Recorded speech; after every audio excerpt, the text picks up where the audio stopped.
maybe you can do this little exercise that might be able to help you get some direction. And she said, why don't you go home and write down all the times in your life that you felt the most alive, that you felt the best about yourself. Oh, nice. And she goes, just write all of it, big stuff, small stuff, whatever, and then just see what comes up. And I wrote it all down. And what came up was a very clear trend or pattern. And from that pattern came this mantra that I still use in my life. It's like a foundational block for me. And it is that when your body is fit and strong, your mind is fitter and stronger too. I'm Rip Esselstyn, and welcome to the Plant Strong podcast. The mission at Plant Strong is to further the advancement of all things within the plant-based movement. We advocate for the scientifically proven benefits of plant-based living and envision a world that universally understands, promotes, and prescribes plants as a solution to empowering your health, enhancing your performance, restoring the environment, and becoming better guardians to the animals we share this planet with. We welcome you wherever you are on your Plant Strong journey, and I hope that you enjoy the show. All right, my Plant Strong peppercorns. My name is Rip Esselstyn, and I want to welcome you back to another episode of the Plant Strong podcast, and give a special shout out to all of the new listeners who have joined us over the last couple of weeks since we launched into 2022. Our download numbers have almost doubled, and so I want to thank and appreciate all of the new people that are exploring all the benefits of plants. I think it's fair to say that 2022 is off to a leafy green and peachy keen start. Today's episode is a particularly fun one for me because I get to dive into mindset and attitude, two things that are just, to me, so absolutely integral in life, with my longtime pal, Nicole DeBoom. Now, like me, Nicole is a former top-level swimmer turned professional triathlete turned entrepreneur who recently sold her popular company, Skirt Sports, that she founded in 2002.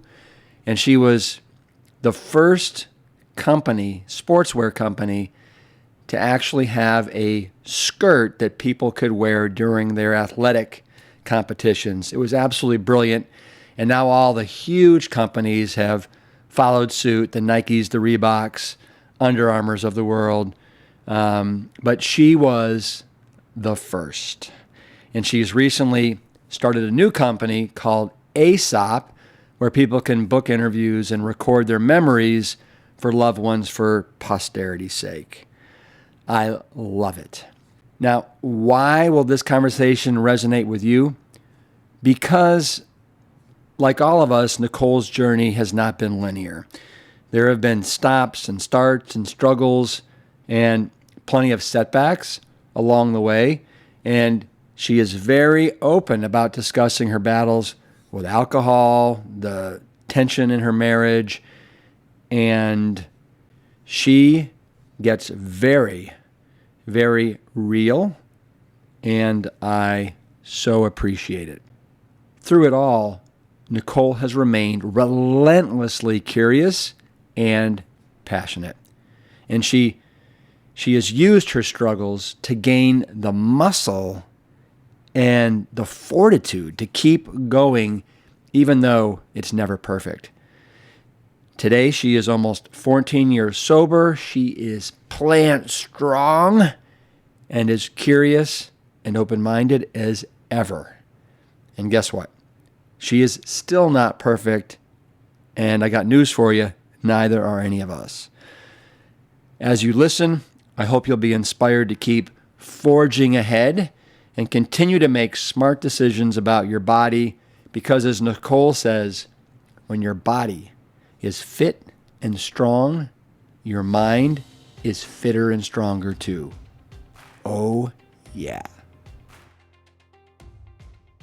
Hey, gang, I am here with Nicole DeBoom. Nicole and I go back a long ways. She is truly one of the,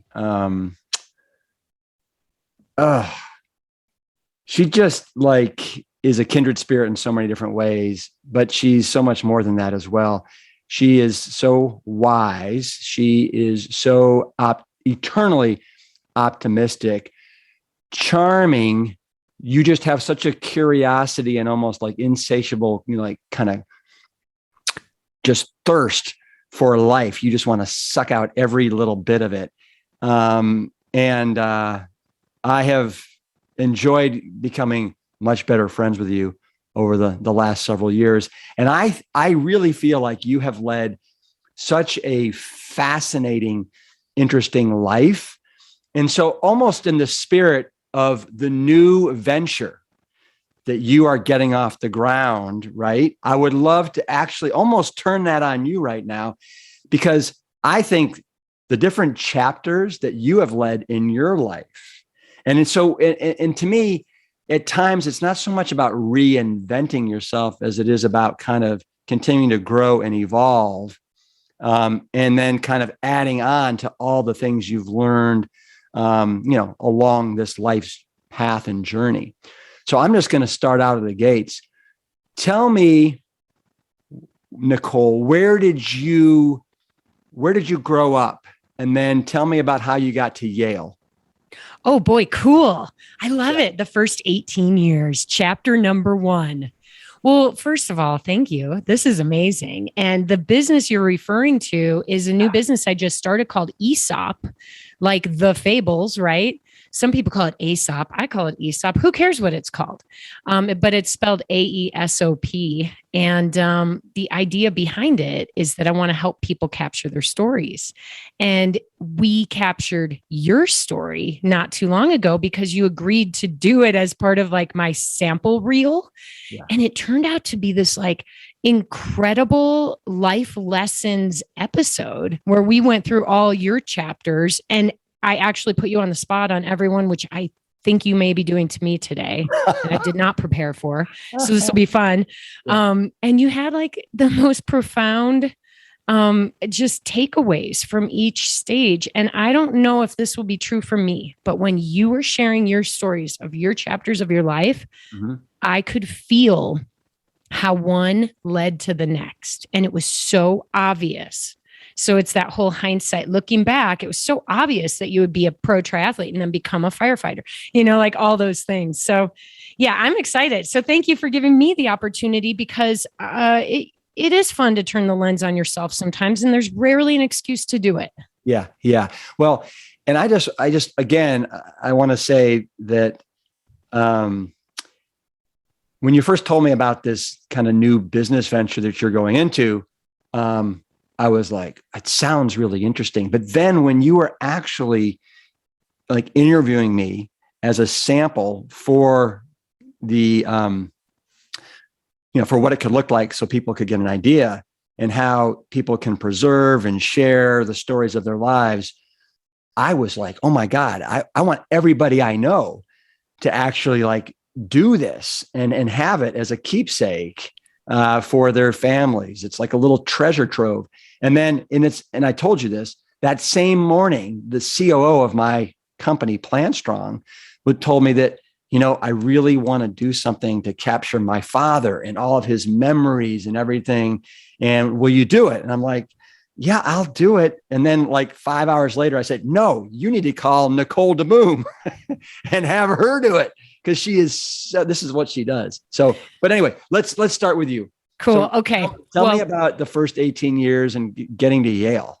Yeah. So I grew up actually outside of Chicago in a little town called Downers Grove, Illinois.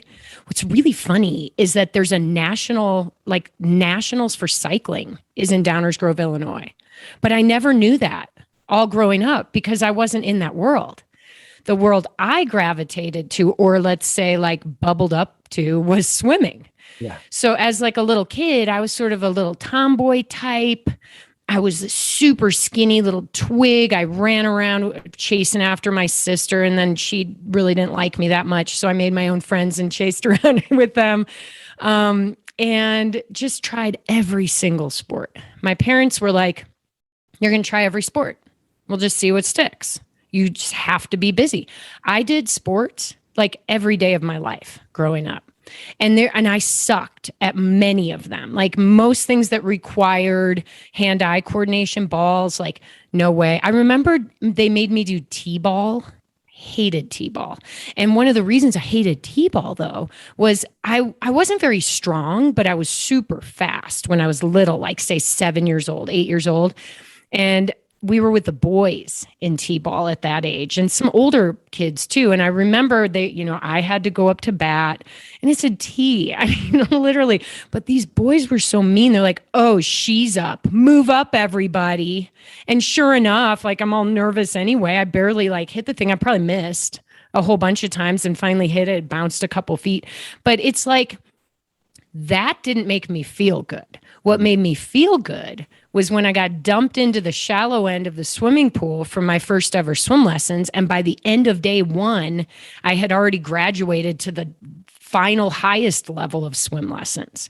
That made me feel good. Yeah. So, I think that's... Why do boys do that to girls? Why do we feel so insecure that we have to try and beat them down?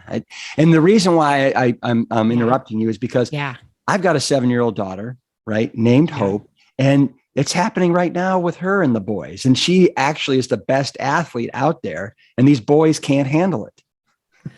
I was going to ask, do they still do it? Oh, yeah, absolutely. Have you not gotten it with Wilder? Well, she's not doing a lot of sports that include boys. Yeah. But if she was, she probably would. Yeah. And I don't know why boys do that. You tell me. Tell me. Why do boys do that? I think it's because we're insecure and we don't like the fact that, oh my God, you mean to tell me a girl is beating me? What does that say about me? But I was going to say, like, I don't know. And I agree with that. Like, it has to do with insecurity or trying to prove yourself or all the things that boys are trying to do at that age. Like, be strong, be the best, be competitive, have aggression, all the things that we still kind of teach that are a little bit gender centric, right? And girls are trying to figure out, should I be aggressive or should I be like in the 1 mile run, like slowing down to help my friend who's crying? Like the girls are, and so I think boys do that too. I'm not sure if the gender line is quite as clear, but I do think you're right. It is still happening. Yeah. And I can't quite know why boys do that. And maybe we should like interview a bunch of little boys. But then I thought, well, what should girls do when that happens to them? And what I did back then was just sort of close off. And I got really hypersensitive to my, like, I didn't know it was femininity at the time, but like wanting to be a girl was really important to me. Mm-hmm. But by genetics and who knows why, I was also a really good athlete. And those two things definitely were at odds, especially as I got older and grew up in the 80s and 90s. Culture, our society was really setting different standards for being feminine and being an athlete. For a boy, being masculine and being an athlete really were a very similar thing. So I don't know how all this ties into the question you just asked, but damn, we got to make some changes for these girls. Yeah, but it definitely is going to tie into where you ended up with skirt sport. Oh yeah, it is. Baby. Totally. But so you're in the pool and you're like doing great. By the end of the first day, you're kicking some major butt. I mean, I was like 5 and my mom and dad were like, let's just put her in year-round swim team. So I just started club swimming at the Hinsdale Hornets I swam almost every day. So I would do sports after school growing up and then, getting into junior high and whatever. I just did whatever sports were available: basketball, volleyball, softball, soccer, running, that came into play. And then, later on you go home and eat and then you go to swim practice, right? That was kind of the life. Yeah. And I was very talented as a swimmer, and I know you can relate to this, and we go through little ebbs and flows, right? But from the start, I was, making the junior nationals or a junior, it was called JOs. Yeah. Right. As a kid, it was like the state state championships or something. And as you aged up, you'd suck a little more that year. You still made the cuts though, right? So swimming was sort of this baseline, like where I had a lot of confidence. And I think confidence is one of the things that has carried me through all these chapters. And I developed it as a swimmer growing up. But I will say there was another sport that I was really good at. So in 6th grade at my junior high, the only like varsity sport a 6th grader could do was cross country. The other sports you couldn't do as varsity until you were in 7th grade. So I was like, okay, I'll go do cross country. I knew I was a good runner. I was always really fast at everything. And it was a 1 mile. Now they run longer, I think. But back then it was 1 mile. So I went out, and the very first meet ever, I think I won the whole thing, beat all the girls. And I think I ran like a 6:45 mile or something. And everyone was like, whoa, what just happened? And then I won every single meet that entire year. And by the end of the year, I think I ran like, I don't know, a 6:20 mile in 6th grade. That's good. That was really good. Yeah. And I look at these little photos and I had those tube socks. Yeah. With the stripes, and my hair was wild. My hands were doing like limp wristed, and I was just flying. I remember the feeling of flying, and I was learning how to listen to your breathing and all these really cool things. Right. And then in 7th grade, I won every single race, and I ended the year with like a 5:59. And then in 8th grade, I won every single race, and I finished the year with a 5:25 mile. Wow. And the high school teams were out looking at me and I remember the high school coach, they were like, wow, so cross country. And I was like, nope, I'm swimming. I was like, screw you. I'll do track. I'm going to swim in the fall. So it was just this I think I just sort of grew up knowing that I was awesome. Mm-hmm. I was an awesome athlete, and I was an awesome student. And I had insecurities, like we mentioned. And as most kids do, as they're like going into puberty, but I was a performer. Mm-hmm. I kicked butt in everything I did. Well, it was crazy. Hey, you know what? Why not? Right? If you can, do it. And so did you just swim all throughout high school? You didn't actually do track?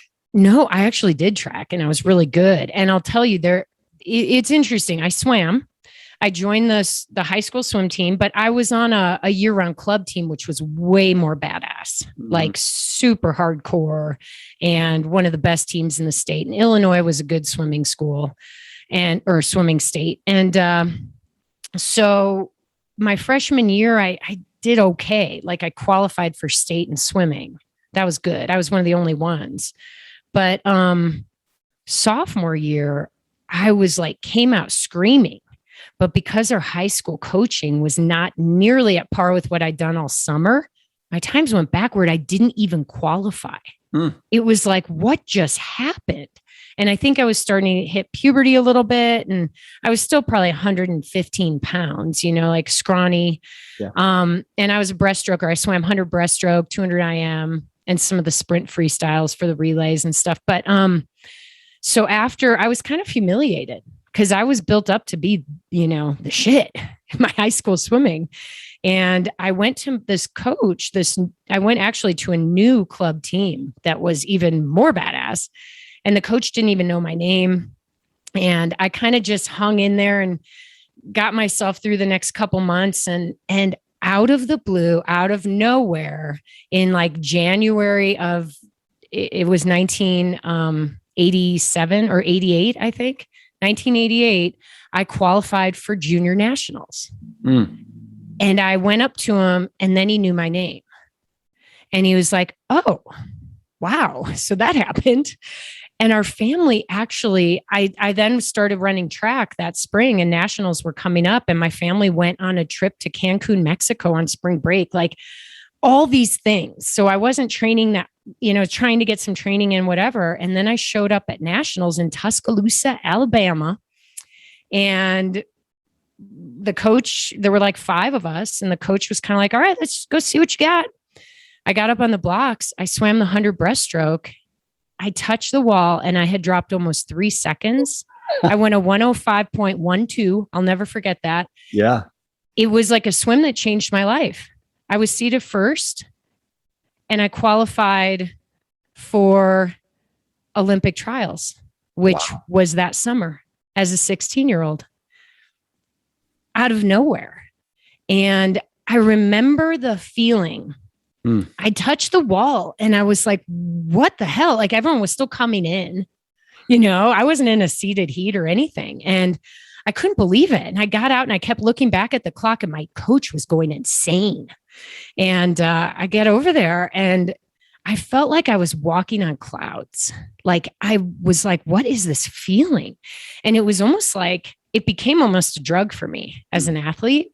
And I believe it was the feeling of surpassing any expectation you could have ever set for yourself. Do you remember that feeling as an athlete? Sure. Yes. Yeah. It's very elusive, but yes, when you get it, it's nothing like it. And then you chase it. That's the dangerous part. Yeah. Yeah. Kind of like a drug, huh? A little bit.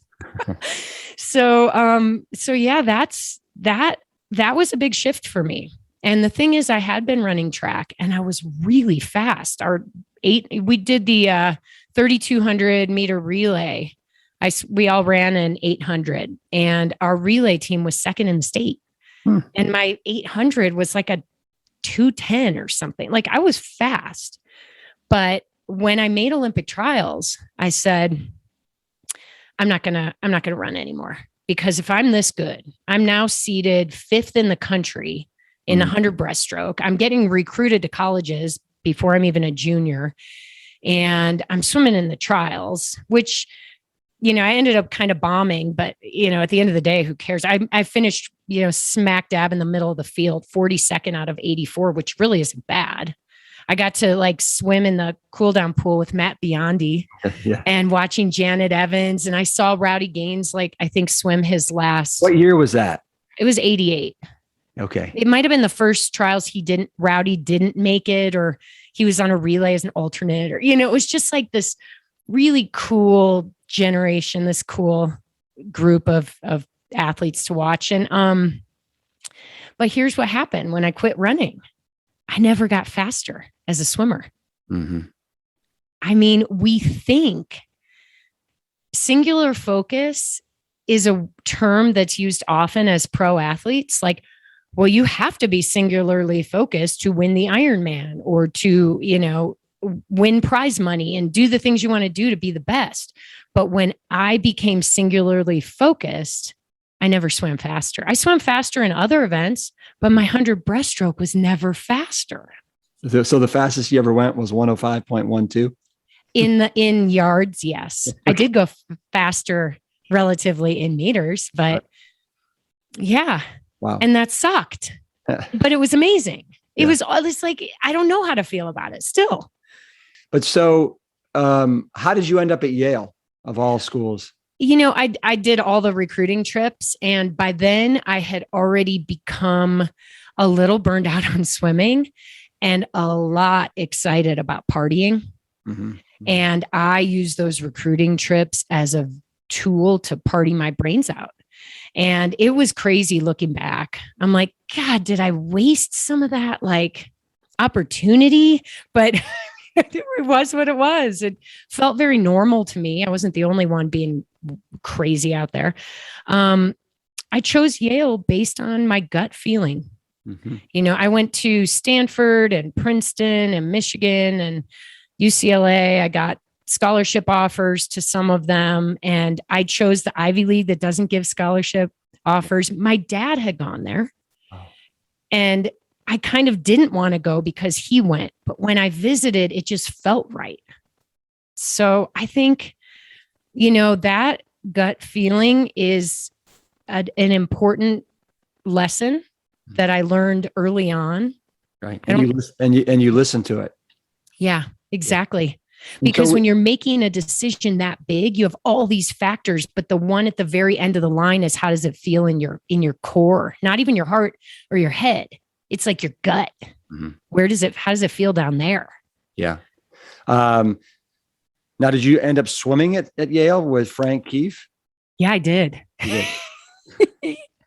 He is so awesome. I went to his retirement party. That's like the only other time I went back to Yale. It was maybe, I don't know, 10 years ago. He was amazing. I was in this, when I was swimming there, all the women on the team were like beautiful Amazon women. They were like 6 feet tall with like 3 foot long blonde hair. All of them, I swear, except for me. And what do you mean? What are you, 5'11"? I was the shorter. I was 5'7". Now I'm even shorter. We'll get to that later with my back issues. But it was just like this time of, we were coming onto the scene and we were getting more dominant in the Ivy Leagues, and we had multiple swimmers qualifying for NC2As. And I was sort of leading my my class of recruitment. And but I enjoyed it. I loved it. I loved being part of a team. Mm-hmm. I loved walking on campus 2 weeks before school started and feeling like I already had a family. It was amazing, amazing. But I never swam faster in those events. I swam faster in other events. But when you ask, did I swim there? I swam there some of the time. I burned out. I partied so hard that by the end of, I quit swimming junior year. Mm-hmm. I didn't want to swim anymore. I partied, I smoked pot, and I sucked at smoking pot, but I wanted to be so good at smoking pot.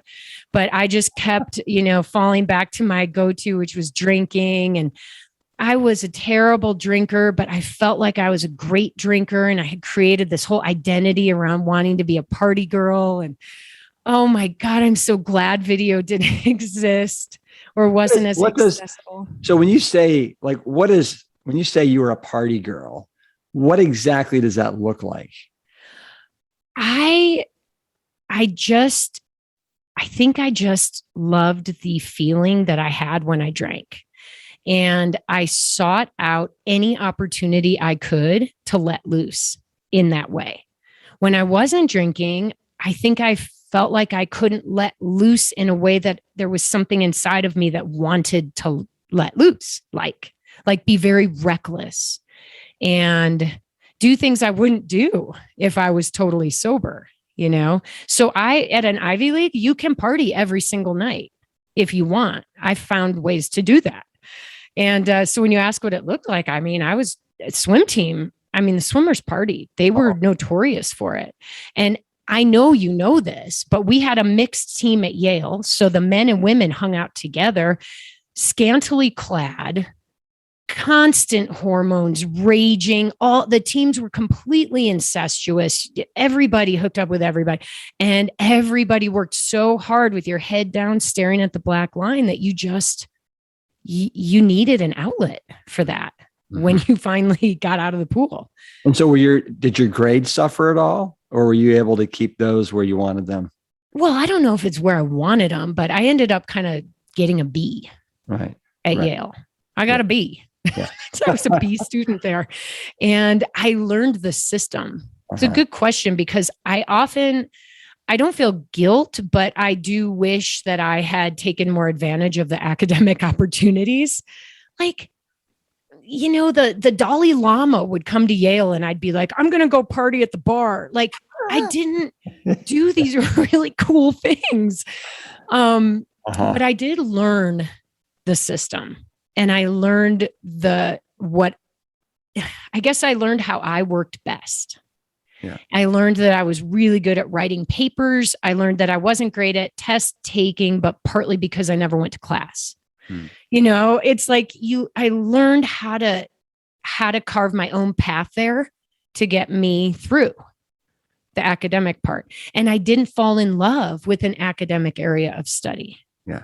I wanted to, but I didn't. So what did you major in? Sociology. Okay. Like everybody else who didn't find what they wanted to do. Now, so No, this is so cool. So I did not obviously think about this at the time, but I had to write a senior thesis, and it was like a 50-page paper, and you had to do an experiment or something. And then you came up and you wrote your whole thesis on it. And I decided to write a paper that I titled "The Female Athlete, an Oxymoron." Wow. And I dissected feminine and athlete and how they were at odds. And I interviewed all these athletes, and I have the paper behind me sitting here somewhere. And I found that women who participated in sports like that wore skimpy uniforms or were judged, like diving and gymnastics, had a way higher precedent of eating disorders and bad body image than women athletes who were in sports like basketball or soccer, where they had to be aggressive and who cares what they looked like. And it was just like fascinating looking back. And my conclusion was like, they're never going to come together unless we come up with a new standard for what female and athlete need to be. Well, and that goes all the way back to when you were 7 years old. Yes, it does. So you wrote that kick-ass 50-page thesis, which I'm sure you got an A+ on. No, I got a B-. And I'm so mad. I blame you know how you have to have like a guide, a professor? It was a guy. What does he know about being a female athlete? Come on. Yeah. I'm sure it was like, maybe not the very best writing in history, but, no, I think it's cool. And I was glad I dug it out. And was crazy to me how so much of it still resonates. Yeah, that's really cool. So you also mentioned that, you did a fair amount of alcohol. You wanted to be a kind of a pothead, blah, blah, blah. But, and one of the reasons that you did the alcohol was because you wanted to kind of be uninhibited, right? And all that. Do you feel like that's something that you've been able to like leave behind, and now you're able to kind of break free without any kind of substances or alcohol? Yes. And I'm so grateful. But it did chase me around for many years after college. And, I think alcohol abuse is prevalent in most families at somewhere, and it has been shown that there is some genetic, correlation. And my mom got treatment for alcoholism when I was in 6th grade, her dad, some of her brothers, my dad's family. So here's the interesting thing. When I was in 6th grade, the school counselor called me in, and I had to do some counseling during school, which was mortifying. But I remember them telling me, you cannot drink alcohol because you have a much higher chance of becoming an alcoholic because your mom is. Mm-hmm. And that may work for some people, but it almost had the opposite effect. I mean, for years when I was really young, I was like, I'll never drink alcohol. But then by like sophomore year in high school, it was like, what is this thing that just makes me feel so good? Mm-hmm. Tastes terrible, but it feels good.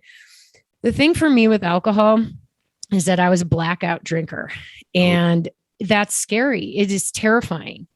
I always wanted to be a controlled drinker. I wished I could.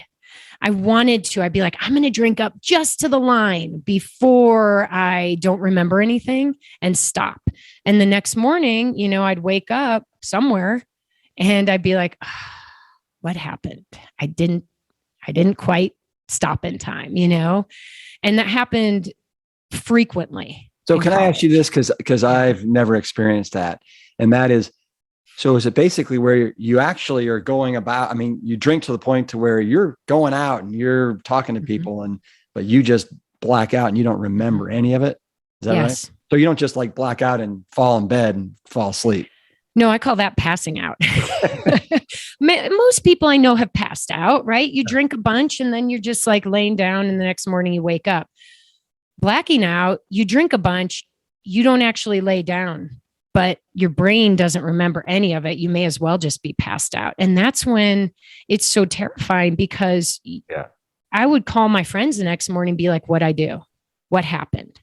And I was so relieved when it wasn't something bad. But sometimes it was something bad. But how often would you drink to the point of blacking out? I mean, whenever you drank, did it have to go to that level? No, not every single time. But if it was a night where I was like, I'm going to party tonight, let's get the shots out. We're going to paint the town pink. I mean, totally. And I mean, I was a girl who was calling for shots and doing I wanted to be this drinker. I don't know. It's so screwed up. This like identity that's so negative, but you are holding on to it like for dear life. And it happened often a couple times a week. I mean, this was not once a year, it was dangerous, very dangerous. And I'm alive. I'm not in jail. I don't have HIV. Like I didn't do heroin. I mean, I could have been slipped some stuff at some point, but I'll never know because I would have been blacked out anyway. Yeah. So, all right. I want to revisit this along our it'll come back into play. Yeah. Okay. It's time to take a small break for a little episode of Plant Strong Proof. This is a mid-roll letter from a listener, which always makes my day when I share these. This particular letter came in from Carrie. She's from Glastonbury, Connecticut, and she writes, in November 2019, I watched The Game Changers and became vegetarian the very next day. I was a vegetarian in my younger years, but over time gave it up for no good reason. I'd read about giving up dairy, but always thought it seemed so extreme. Also, I didn't want to be perceived as difficult. After watching The Game Changers, something just clicked, and I realized how I choose to eat is my business. My body, my life. Lucky for me, my husband and son came along for the ride. In 2020, we were vegetarian, but still ate some dairy. Then in 2021, I told my guys I was going to sign up for the 7-day Plant Strong Challenge, and much to my surprise, they both said that they would join me. Heck, only 7 days. Even more surprising, after 7 days, my son said that he was never eating meat or dairy again. My husband will occasionally eat dairy when he is out, but for the last year, we've been a whole food, plant-based household.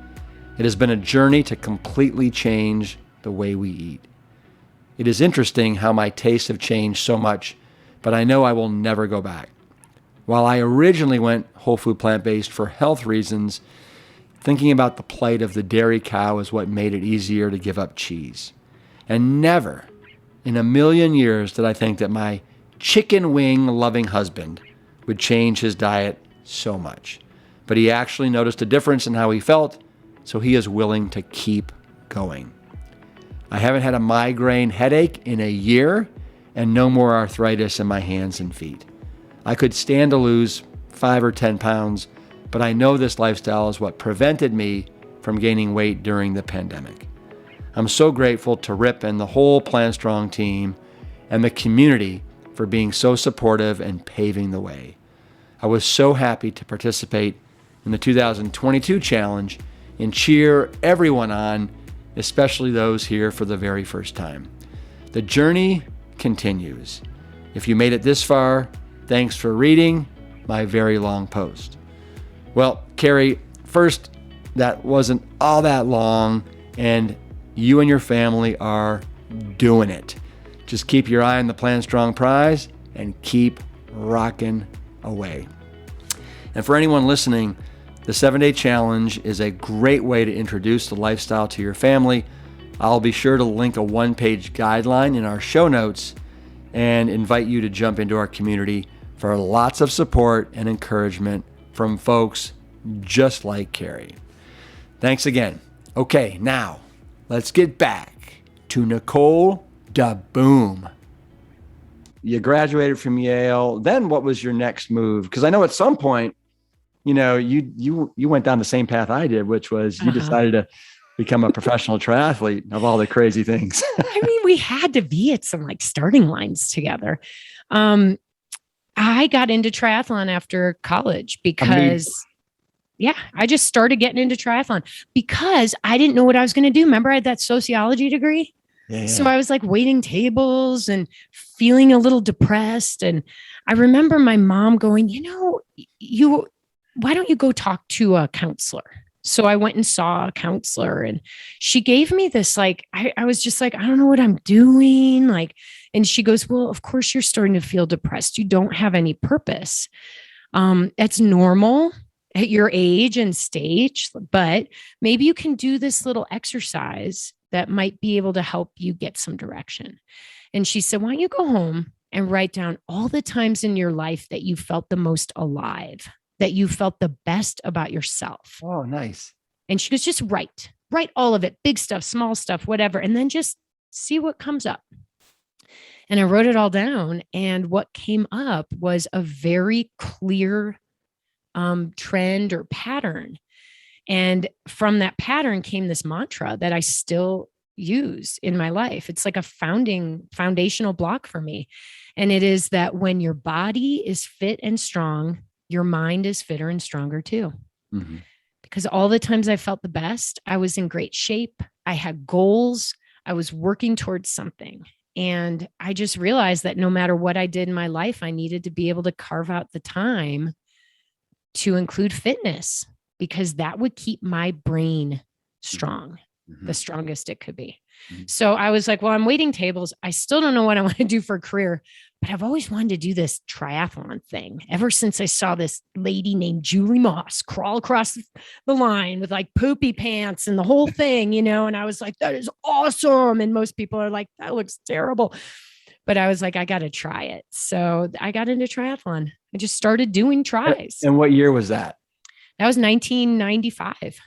Wow. Yeah. And here's what's cool, Rip, because we definitely crossed paths. You were in your prime.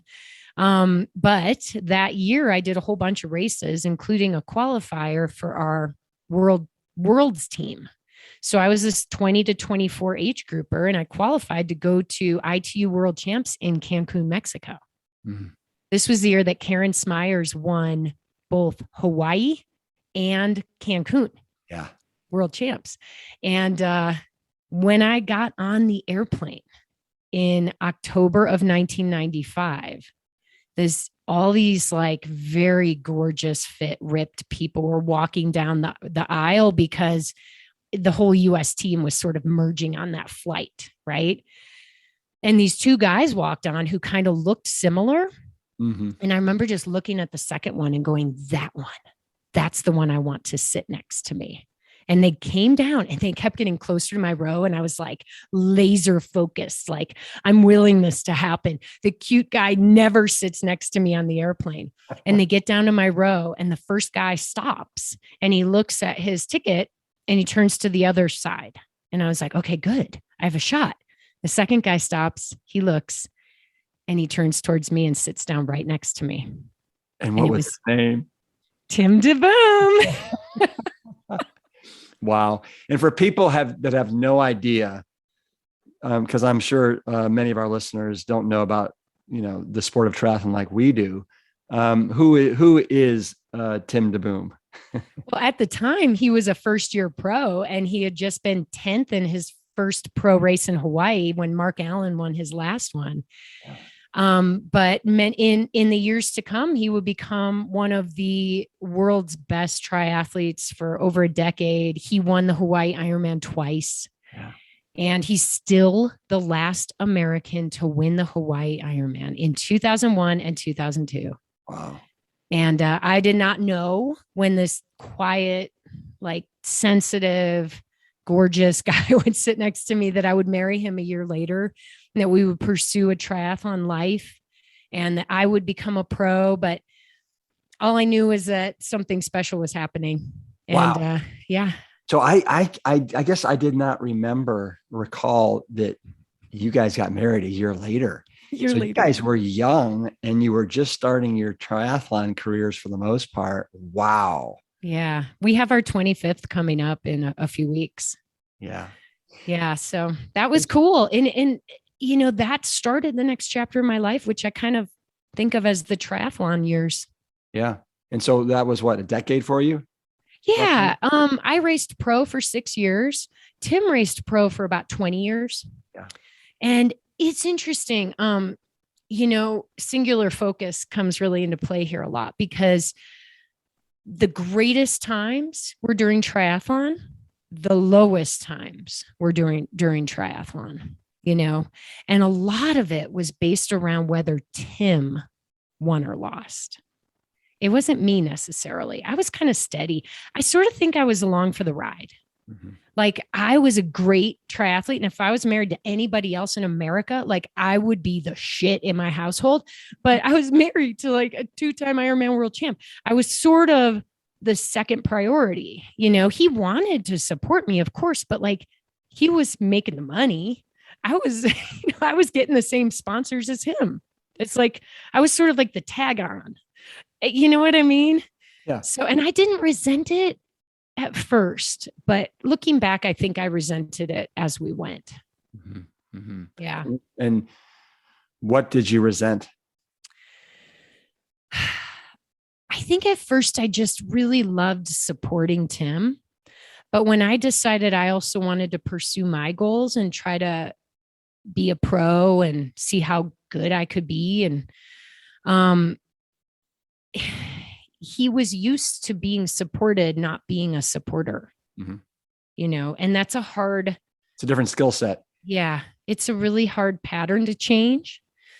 And even though I won an Ironman, you know, and I won a lot of races and I actually won decent money for a triathlete. I think on my big winning years, Rip, I probably made like 75 grand or something for a triathlete. That's insane. Triathletes make like $5,000 and they call it a win. No, that's like good I money. paid for my expenses, like boom. But you know, and so how did that resentment show in your relationship at all? Were you able to express it? Oh yeah. Yeah. And this might be where alcohol comes back in a little bit too, because even as a high performing athlete who was using my body to make money, I still needed that outlet. And I needed this like sort of party release. And Tim, that was not his thing. And I would use it and I made dumb decisions and I would be crazy. And I could just see that it was pulling us apart a little bit. I was like, I want to go this way. I'm tired of living like a freaking monk, you know, mm-hmm. even though doing that wasn't necessarily going to help my career. And I think that's where the big friction could be seen. But the deeper part of it was that we just weren't connecting for, you know, at that period of time. So Tim, here he is like winning the race that should make him happy. And he's not even happy. And then when he wasn't happy because he always wanted to win the next one, I got more mad. I'm like, when's enough? Like, there's got to be more, right, out here. So it was an interesting ride, you know. The alcohol actually hit its head a few years later. Like it took a while. And what ended up happening for me is that I started my next chapter. I purposely started my next chapter, which didn't really include Tim, while I was still racing. And so at what point did you decide, okay, I need to like start transitioning out of the triathlons and find something else to focus on? Can you remember like how that evolution took place? Yeah, I think I saw what Tim had given to triathlon and how much pain it was causing our marriage and relationships around him. And I thought, I don't have that to give to this sport. And I don't want to give that much to this sport. I may have that much to give to something else and maybe it'll cause some problems later, but it's not for this sport. It's just, and so my eyes were just open. Mm-hmm. And for me, I think I was very open to ideas. I didn't know it was the end of my racing career, but looking back, it was towards the end of my racing career. It's just sort of open. There are times in your life when you're closed and there's times in your life when you're open, you know, and one day I was out on a training run when I lived in Lyons, Colorado. It was December of 2003. And I had literally pulled on my all men's black extra small, bad fitting training clothes to go out for this gloomy run. And I had like a beanie on my head and you couldn't see my hair, which is one of those feminine defining features. And I looked at my reflection in the storefront window and I was like, holy shit, I look like a boy. I'm completely uninspired. And I just want to feel pretty. And I kind of tried to keep running a little bit. And that word pretty just like grew in my head and literally forced me to turn around and run home. And it was like, something's changing right now. Something's changing. And it has to do with feeling pretty and what I'm wearing. And I wrote all these notes when I came home about wanting to start a line of women's clothing that would combine feminine and athlete. Oh my God.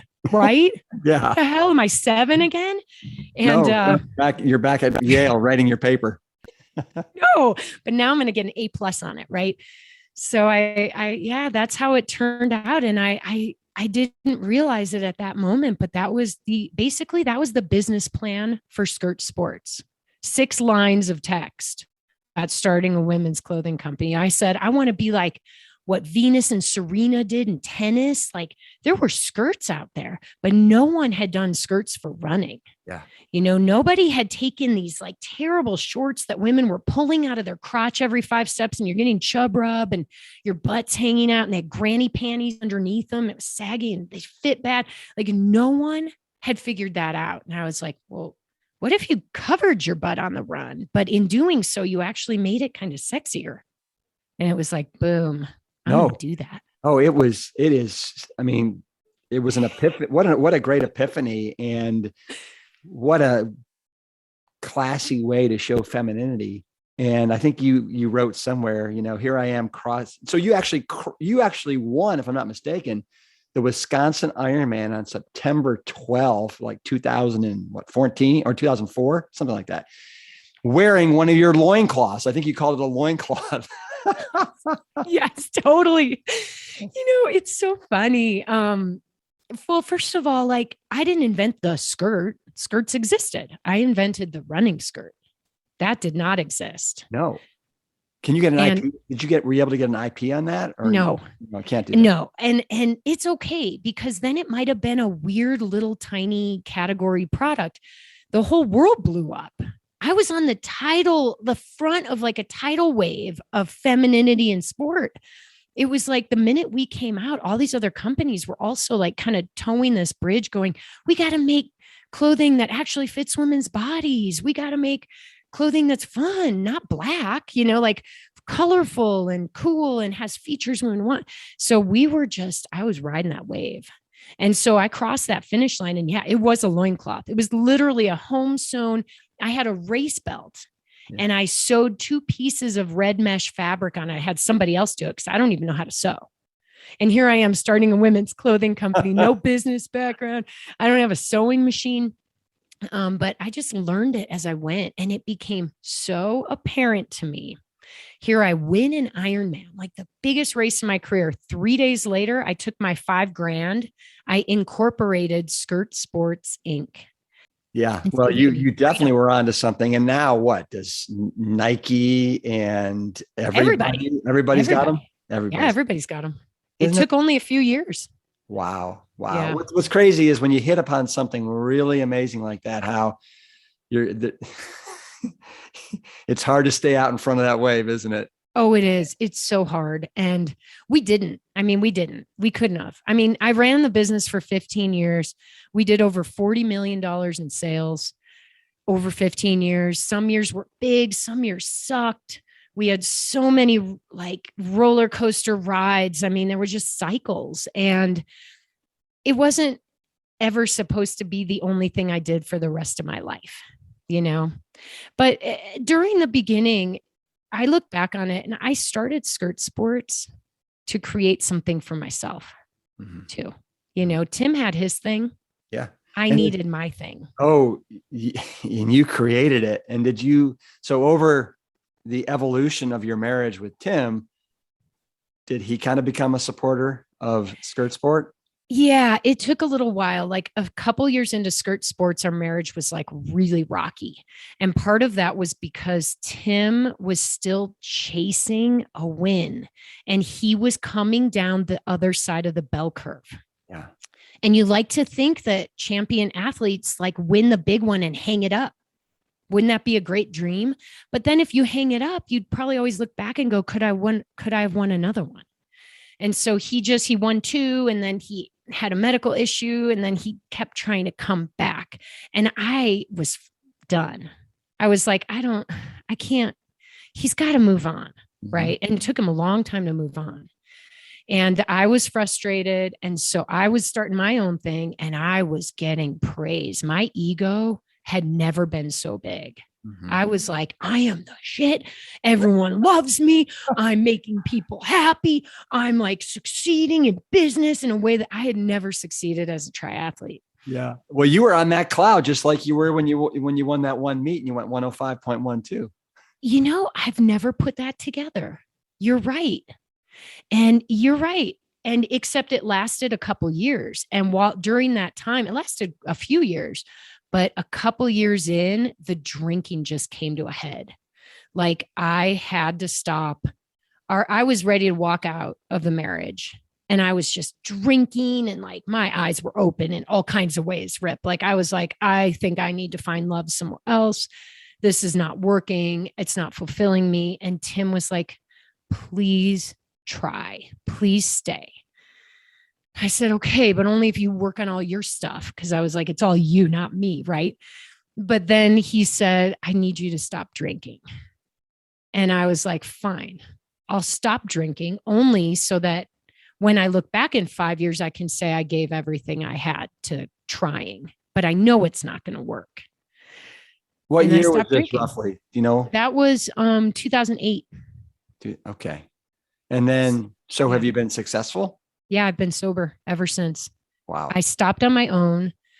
I had a lot of support from friends. If I needed to get, help or intervention or join a organized group, I definitely would have, because I tried to stop other times in my life. I always knew, even right after college, I remember taking like 3 months off and I was like, oh, I could drink again, but I can't drink again. If I have a drink, at some point, I'll be blackout drunk. It might take 2 years. It might take 2 weeks, but like, I'm going to get back there. My history shows me that that will happen. And my biggest fear in stopping drinking was that I thought I wouldn't be fun anymore. And I'm fun, really fun. Yeah. But I'm fun in a different way. And I'm not an asshole. I wake up knowing what I did the day before and I'm healthier and all of those things. And I don't care if people drink, but if it's hurting you or people you love, then you should look at that because there's no time for that pain. So you stopped drinking, and then did your relationship with Tim, were you guys able to kind of figure that out? Yeah. I mean, it took a couple more turns, but like taking that out of the equation, I could make decisions with a clear mind. And I really got back to thinking about my gut, right? What I really wanted. And, the first like 6 months, I woke up every day and I was like, I want to be in this marriage, but I didn't really believe it after I stopped drinking. And there was just this day, and I think it was like 6 months in, it took a while. And I woke up and I was like, I want to be in this marriage. And it hit me that I actually did. It just, if you say it enough times, if you push towards something hard enough and you're consistent and persistent, it can change. And today, are you just so grateful that you decided to like weather the storm and figure it out? And yes, my gosh, because we wouldn't have our baby. You wouldn't have Wilder. We wouldn't. And it would have taken me out. I wouldn't be here sitting talking to you. I wouldn't be here all plant strong. I'd be doing things that are unhealthy for me, and justifying them. and surrounding myself with people who help me justify them instead of surrounding myself by people who believe in me for who I am and support me for who I am. So I want to talk about where skirt sport is today and that evolution. But before so Tim started a newsletter maybe a year ago, if I'm not mistaken, something like that, called A Dedicated Life. And I love reading it. But he just sent one out just a couple of days ago. And I think it was the 10th anniversary of him officially retiring from the sport of triathlon. And he started it out by saying, he kind of left this item underneath the bike racks, and it was, significant for a reason. And I'm like, well, what did you leave? I want to know what you left underneath and why. And I think he got it in combination from you, because I think it's something that you did. And it's also a tradition for the Hawkeye wrestling team. And I'd love for you to share that, what you did, what he did, and kind of the significance of that. Because I think it's really powerful that both of you were able to know, okay, it's time. It's time to close this chapter and move on to another one, which, as we've been talking about, is not easy to do. And I don't care who you are, if you're doing triathlons, if you're a lawyer, doctor, it doesn't matter what your career is. When's it time to move on? Ending things is hard. And sometimes you don't even know it's the end until you're in the middle of the last day of it. And suddenly it shows itself to you that it is the end. And what you're referring to is the last race Tim did as a pro. And many years prior to his last race, I had my last race as a pro. And for me, I had already started Skirt Sports. My energy was there, but I was still racing because I believed you didn't want to quit your day job till you knew your new job was going to work, right? And I remember I worked an expo at the Chicago Triathlon the entire weekend, and then I went and did the race. And it was my worst finish ever. In my 6 years, I had never been out of the money. And in that race, I was slogging around in a more professional loincloth and thinking, well, I'm promoting my company. But as I'm slogging around in total pain, I was in 12th place for the first time out of the money ever. And in my head, I was like, when I finish this, I'm done. I'm going to leave my shoes in transition and walk away. And I did. And that was in late 2005, like less than a year after I started Skirt. And, years later, Tim did the same thing. He had a storied career, but he wasn't proud of it until years later.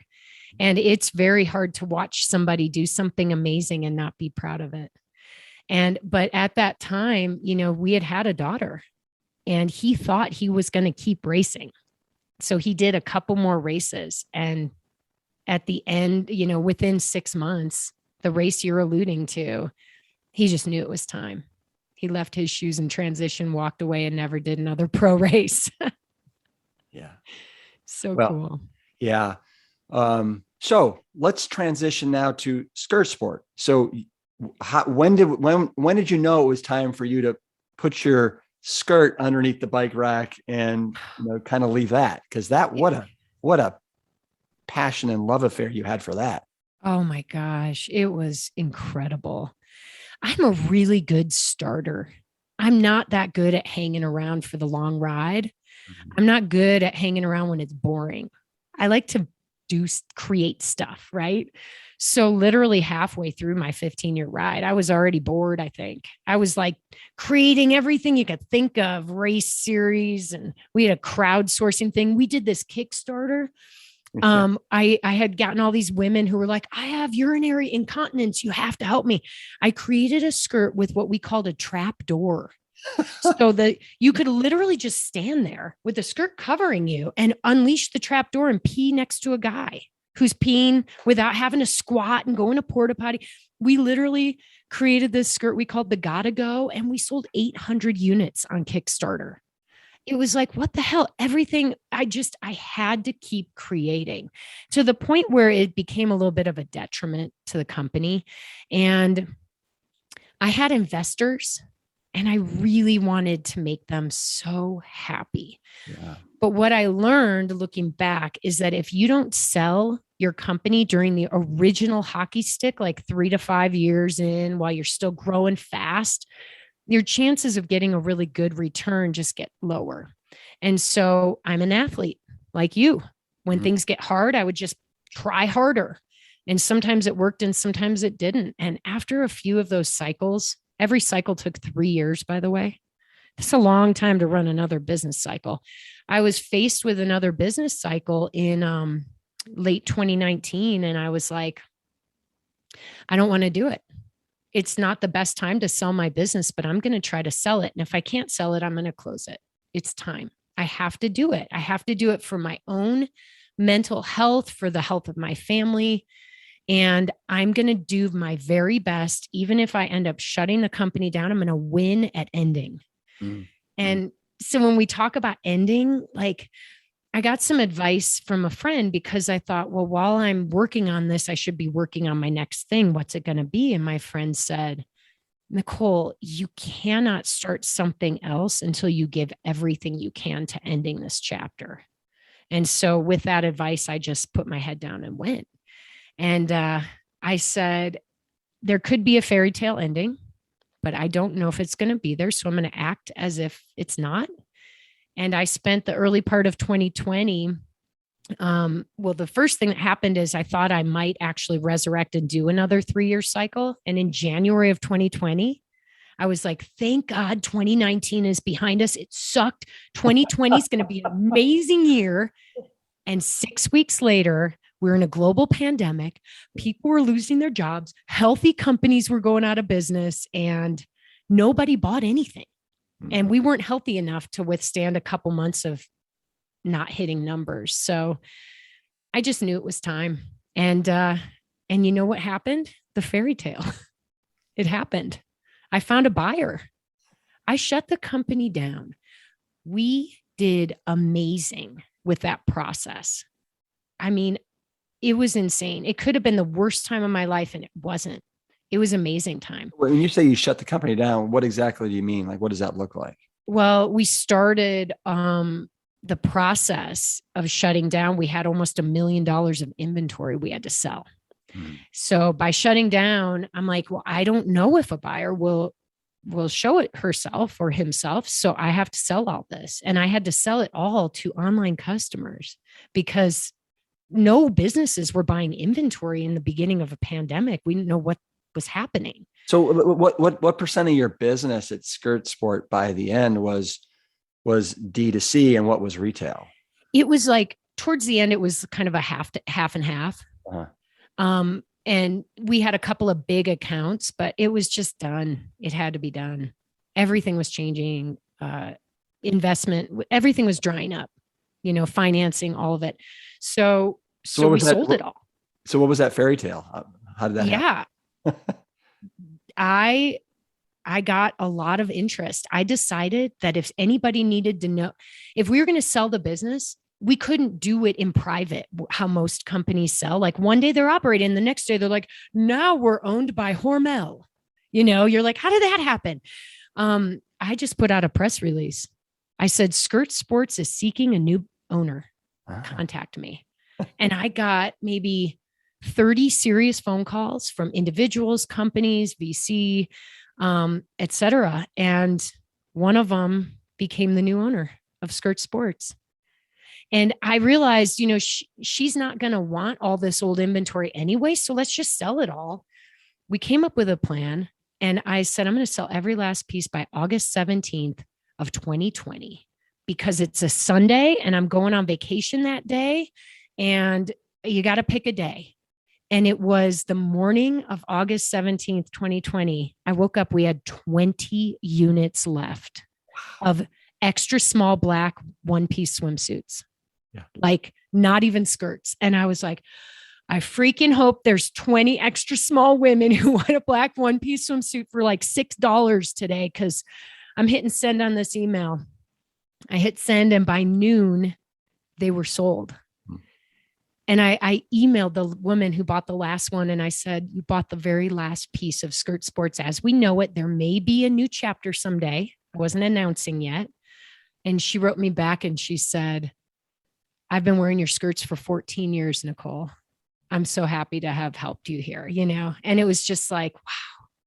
And Rip, I loaded up my family that day and we went to this little mountain town called Steamboat Springs on vacation. We were thinking maybe we should move. Maybe Boulder needs to be done. We've been here 25 years and we had actually put an offer on a house here and we lost it. Like, you know, everybody loses their offers these days. And we're kind of bummed because we were hoping to come here and be like getting ready for a new move. But our realtor said, Nicole, something weird is going on with this offer. So I think you should put in a backup offer. We're like, sure, whatever, put in a backup offer. So we load our family up an hour after that last unit sold. And we got halfway here and the phone rang. And my realtor said, hi, Nicole, I hope you're sitting down. Guess what? Another offer fell through. The house is yours. And then immediately we lost reception and I was crying in the car and Tim was like, what's going on? It's like you have to put your energy into the thing that needs to be done. And the minute it's done, another door opens up for you. It just works that way. Yeah. Well, and along the way, you've done so many things. I mean, you started your own podcast, 5-6 years ago called Run This World, right? You were episode 5. Really? We talked about penile dysfunction. I mean, I remember I was like, I love Rip. I became plant strong. Well, that to me epitomizes your kind of your curiosity for life, because I think, you know, you reached out to me because you wanted to try the 28-day challenge. Yeah. And you like experimenting with things. And this is just another thing you wanted to try and experiment with to see what would happen with, I think with your lipid panel and other things. Yes. And I remember you getting some really nice drop in your cholesterol and your LDL and I think your triglycerides and stuff like that. And then, I mean, it sounds like for the most part, it's stuck and you've been, you know, maybe not plant perfect, but you've certainly been plant strong for a long, long time. Yeah. It's funny. You know, vegan is like one of those polarizing words. Plant strong is way less polarizing, but a friend of mine used the word chegan not too long ago.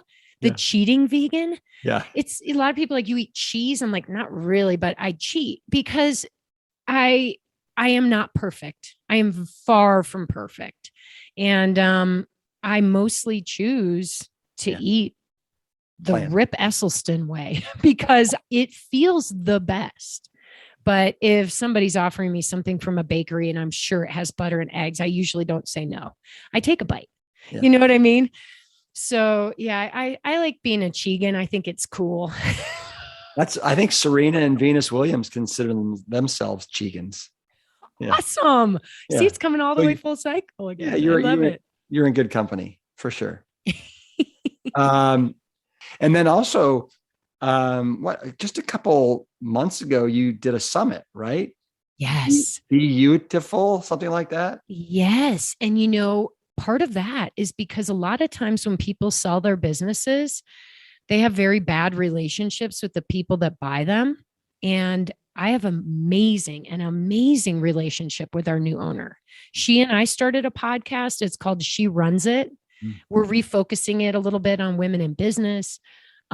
We are doing projects together, and the Beautiful Summit was one of those projects. So my role there was to line up all the speakers, get the content loaded, and create inspiration for women. And it's like such a perfect fit for me. I love playing in a lot of buckets right now. Well, that and everything that it sounds like you've ever really done and been passionate about, it's also been about empowering women. It is, you know, and I think it's really cool when you finally just embrace it. You go, well, this is what I'm going to do.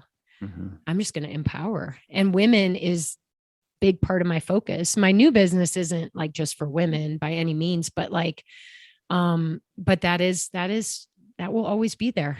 Yeah. Yeah. And you'll always be fashionable. I mean, I look at just talking to you right now, and you've got a pink microphone cover that you're talking into that goes so perfectly with your pink hairband. Oh, thank you so much, Rip.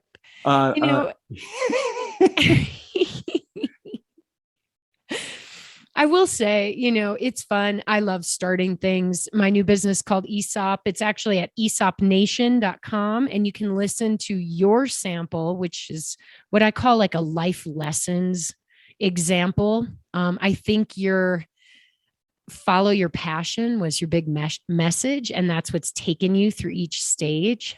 Yeah. And maybe thinking back on our conversation today, maybe I'll steal that and say that following my passion has also taken me each stage. I think it absolutely has. Yeah, absolutely. It has.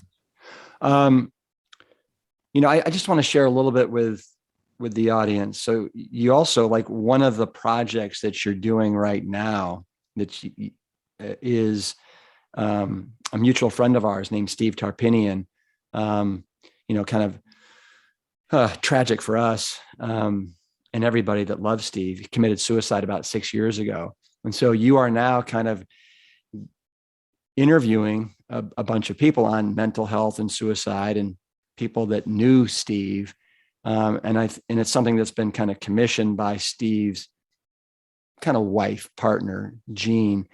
And what a beautiful thing to leave behind for people because I think today, so many people right now are hurting. They have mental health issues, some suicidal thoughts. And to me, that's just like one of so many amazing things that you're going to create and put out there into the universe. It's truly a gift. I launched this business, and the idea was for people to book interviews with me so that I could help them preserve their memories. But when I launched it, it went all kinds of directions. And I got a request from Jean, and she said, Nicole, I saw your email. This new business has to do something with podcasting and interviews. Steve's hand was guiding me to reach out to you. I think we need to do some kind of tribute type podcast that helps raise awareness about this issue, and also, celebrate Steve in a way, because that's important to her, to focus on the positive impact he had on people's lives instead of having people judge the fact that he ended up killing himself to relieve his suffering, And so I said yes immediately. I was like, okay, I don't care if I lose money on it. Like, this is important. I've got to move where the energy is. And that project has been absolutely incredible. It will be out in the new year. It's going to be called Touched by Suicide. And it will include 10, maybe more episodes. And most of them are from the perspectives of people who've been touched by suicide. We have a mom, we have an attempter who survived. We have a psychiatrist, a son, a fan. We have a colleague. That's you, Rip. I interviewed you for this. We have a buddy. We have an athlete. We have a widow. It's an important issue to raise awareness on. And the goal is that when people are suffering, just like you said, they feel very alone, whether they are thinking of killing themselves or if they're a survivor. And we want to provide a resource so people don't feel so alone. Mm-hmm. And as we talked about, this is a subject that people don't talk about. And so, like anything to me in life, if you can get conversations flowing and get people talking about it, it is so helpful in so many ways that we're not even, aware of. We think vegan's a polarizing word. Try suicide. So many survivors, their first reaction is to withhold how their loved one died because they're ashamed. And that is a massive burden to carry, but it also perpetuates the stigma. And especially people who attempt, they don't share that they attempted. And oftentimes that leads to the second attempt being successful. But if they had shared it, they may have found that there are other people out there who could help them. Yeah. Well, in addition to the word suicide, that goes so hand in hand with it, obviously, is depression. And that's, to me, another word that I think a lot of us suffer from depression, and most of us aren't talking about it. Yeah. Well, here's the thing about depression. It is probably the number one mental health issue that leads to suicide, but also it's invisible. Mm-hmm. Alcoholism, you could see when I'm blackout drunk that I'm slurring my words and falling around. You can see different diseases that people have often. You can physically see them or hear them. You can't see depression. And so one of the only ways to combat this is to have persistent, consistent conversations with anybody. The people in your life for sure, especially your kids as they're growing up and getting into high school and environments where depression can start to come on. But to have conversations, even though you think for sure they're not depressed, still ask the questions. Yeah. You would never know if you don't ask. Mm-hmm. Mm-hmm. Yeah. And again, I want to thank you for including me in that, because it was really nice for me to actually, just revisit those memories with Steve. And in fact, I've got the photo of me with Steve on a beach right here behind me. Let me just get it for a sec. Oh my gosh. Oh, this is going to be good. Oh, Rip, this is amazing. Oh my God, that brings tears to my eyes. Wow. Yeah. Those are happy times. Yes, they are. Speaking of happy, you have a happy wall in your office, don't you? I do. I have a wall of happy. If I turn my my laptop around, though, all my mics and stuff will come flying out. I stare at it. No one else needs to see it, just me. You can look at the picture behind me. It's cool too. Yeah. But yeah, I think everyone should create a wall of happy at a place where they look most. Mine includes artwork from my kid from like second grade that I framed, and photos of smiles and, anything that brings a little bit of joy. My wedding picture, sporting stuff. It's all fun. Yeah. I want to talk about a couple other things, and then I'm gonna let you go. But one of them is so in looking at some of your Instagram posts, I really like your Instagram and what you post and how inspiring it is. But you have something that says, it's a quote from Alice Walker: "Activism is the rent that I pay for living on the planet." And I feel like you are paying your rent and then some with everything that you're doing. And anyway, I don't know if you want to comment on that or not, but I just want to, put it out there that I like that quote a lot. What's really cool is I picked that up from somebody I interviewed, and I can't even remember who. Yeah. Well, that's the great thing about having a podcast. You get so many. Does it even matter? It doesn't matter, because the whole point is that if we're not out here doing something a little larger than ourselves, it can lead down some dark paths.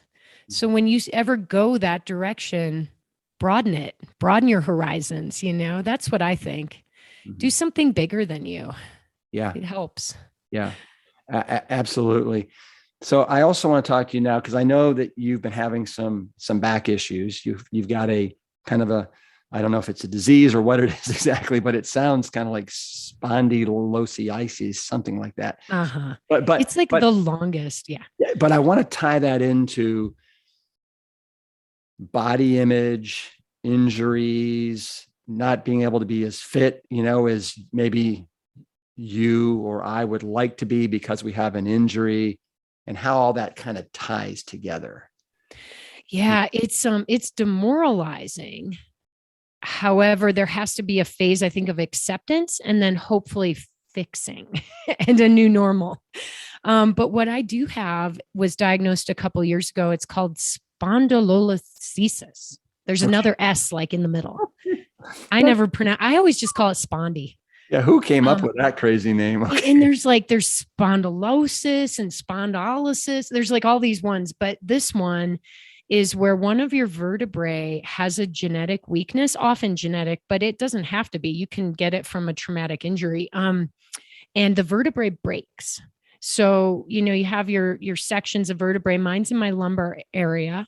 My L4 broke and it moved and slipped forward, and it's sitting on top of L5. And you can go to my Instagram and look at my x-ray because I post these things. Oh, I did. Oh, it is it's terrifying to look at. You're like, whoa, those look really nice up there. And then your eyes go down and you're like, wow, there's no disc and there's a bone sitting on a bone and that looks bad. And, I knew I had it, but you can live with this. Some people don't even know they ever have it. But over the last 2.5 years, my symptoms have been getting worse. And I think possibly it's not stable anymore. I'm getting diagnosed right now with the current state. But what ends up happening is your spinal cord gets pinched. And I now have numbness in my foot and my leg and pins and needles. And I'm thinking, this is the beginning of the end. Because I know the end of the line for this condition, when the symptoms get bad enough, is a spinal fusion. Isn't that terrifying sounding? At 49 years old, I'm have a spinal fusion. But not if it will stop the pain and you'll be better off. Well, and that's just it. We're athletes. We know how to suffer. We know what pain feels like out on the Ironman, battlefield. Constant lower grade pain, it's hard to justify as being bad enough to need help. You know what I mean? From an athlete, from a high performer. But I do. And I can tell that the other day, Tim said, Wilder's even noticed that your mood has changed. And I was like, maybe I am getting depressed. I've never really been depressed. Like it's not my baseline. But when your lifestyle starts to get more and more limited, that's when I think we go to the dark side. And my lifestyle is getting limited. Literally, Rip, from swimming 10,000 yards a day, I can swim 500 yards before my back hurts. Like my workout yesterday was walking to the pool, swimming 500 and walking home. And to a lot of people listening, I would say that is a freaking awesome and respectable workout. But for me, that would be kind of my secondary recovery thing. And in addition, I'd like to do an hour and a half on skate skis or something. But right now, I don't think my body's going to let me do that. So it's hard. It's a mental thing. The joy of sports is so ingrained in me, and the endorphins that are released that I need. Yeah. I don't know how I will be if I let this go on much longer without fixing it. But I'm going to say one other thing about all this posting. I'm an open book out there. And a friend of mine wrote me a text the other day and she said, Nicole, I'm here for you. You are strong. It's scary, but it's great. And I love that you're crowdsourcing support. And I said, that's what I'm doing. I'm crowdsourcing support. People have all kinds of feelings about social media, but when you need support, people are generally there for you. And even if you don't know them, it feels good. Mm-hmm. So when you are an open book, and just listening to your conversation here for the last, hour and a half, you're insanely open with everything from alcohol, blackouts, the rough patch with Tim, your businesses. Have you always been that way, or when did that develop that you were okay being, open like that? I mean, I think there's been an element of that I've always had, but as I've gained more confidence in who I am, and I just don't care as much what people will think. And if I think that anything I can share would help someone else, I'm just willing to do it. Tell me, what did you have to eat this morning for breakfast? Well, there is a kind of foundation piece from the 7-day challenge that you did years ago when you were launching the new abbreviated 28-day. You were like, let's do a 7-day rescue, right? That's right. And you launched this, and the Facebook group had like 5 million people on day one. I was like, oh my God, this thing's amazing. Everyone was crazy. And one of the things was you have to eat greens in every meal. Yeah. And I love it. Greens called to me, and yet I don't always include them, but I know my body's craving them. So I do a breakfast, but then I do a second breakfast every day because I'm not full after the first breakfast. But today my second breakfast was hot cereal with blueberries, almonds, some honey almond milk. And then I threw a massive heaping pile of chopped up spinach and kale into it, stirred it up, and ate that hot cereal with a fork. It was awesome. Was it like oatmeal, steel cut oats, or what was it? Yeah, I did oats and Malt-O-Meal. Oh yeah. I love Malt-O-Meal. Yeah. It's not gluten-free or anything. I'm not gluten-free, but I love it. Neither are we. I mean, I know. But a lot of people think that people who are plant strong and eat, with your philosophy are also gluten-free. They like make that assumption. No, we're very much wheat proud. Yeah. Well, good. You would have liked it. Actually, I made extra because I will throw that Malt-O-Meal oatmeal cooked into a green smoothie later today. Yeah. It gives it a good texture. Well, you know what I think I'm going to have later today? Tell me. So we're having some friends over tonight. And we're doing the DeBoom cherry chili. So for people that don't know, the DeBooms actually have this amazing chili they do with cherries in it. Who would have thought? And so I asked them if I could put it in the Engine 2 cookbook, and they said absolutely. So it is probably displayed there on page 253, something like that. I love it. We make it all the time, our own recipe. And we've done some variations. They didn't have dried cherries, so we used cranberries recently. That was very good. Threw some different veggies in, squash, all kinds of stuff. You can play. I love playing in the kitchen. Nicole, so great to visit with you today. And can you let people know one more time if they're interested in partaking in kind of sharing and preserving any of the stories in their lives, where can they go? Head to aesopnation.com, and it's AESOP nation.com. And you can find it on Instagram. I'm just getting that account off the ground at Aesop Nation. You can always Google me, search me, whatever, you'll find it too. And you reach out to me directly because I respond. Sometimes it takes a while. If I end up with back surgery, I'll let everyone know it might take a little longer, but it's an awesome business. And I'm really excited. The people who have booked interviews, we've all had such a blast, and it ends up being such a gift beyond the actual podcast that they receive, their personal podcast.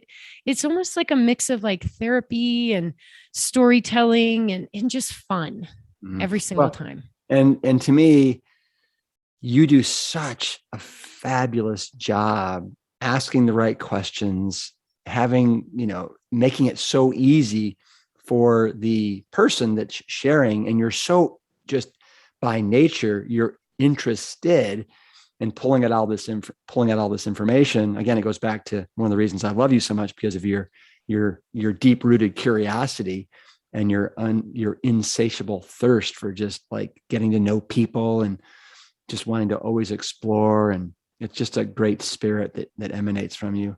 Rip, I think that if at any point, if you don't know what you're doing or what you should be doing, if you write down the things that you really want, and for me, one of them was connection, especially during a time of a pandemic, I would love nothing more than to do like 10 interviews a day, connecting with people in all walks of life, hearing their stories and helping them feel like they're doing something really cool.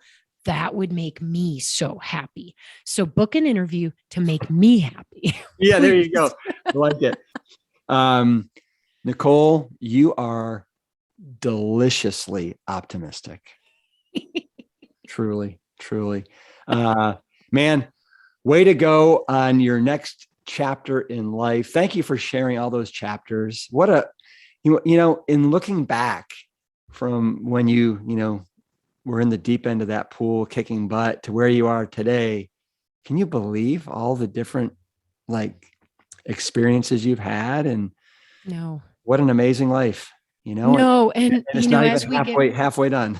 Halfway done. And as we get older, we just learn that the next one is going to turn into something else one day too.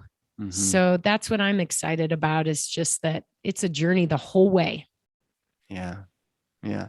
Well, I can't wait to come visit you and Tim in Steamboat. Do you have a guest room I can stay in? Yeah. And right now I'm sleeping in it because of my freaking back. Okay. But it'll be better when you come visit and you can have it. It's like a suite. It's amazing. And then we'll cook you some DeBoom cherry chili. You can have 3 or 4 bowls. It's going to be an awesome visit. I love it. I love it. All right. I look forward to seeing you soon. Peace, Engine 2. Keep it planned strong. DeBoom! Thank you, Nicole DeBoom, for your friendship and inspiration to start this year on a positive note. I love that she has a wall of happy in her office, and I would encourage all of us to do the same thing. Stay the course, and like Nicole, continue to remain deliciously optimistic. Oh, and one final note. Nicole did have her back surgery a few weeks ago and is doing fantastic. We're rooting for you, Nicole DeBoom. For all of the resources and links from today's show, including all of Nicole's projects, visit the episode page at planstrongpodcast.com. The Plant Strong podcast team includes Carrie Barrett, Lori Kordowich, Amy Mackey, Patrick Gavin, and Wade Clark. This season is dedicated to all of those courageous truth seekers who weren't afraid to look through the lens with clear vision and hold firm to a higher truth. Most notably, my parents, Dr. Caldwell B. Esselstyn Jr. and Ann Crile Esselstyn. Thanks for listening.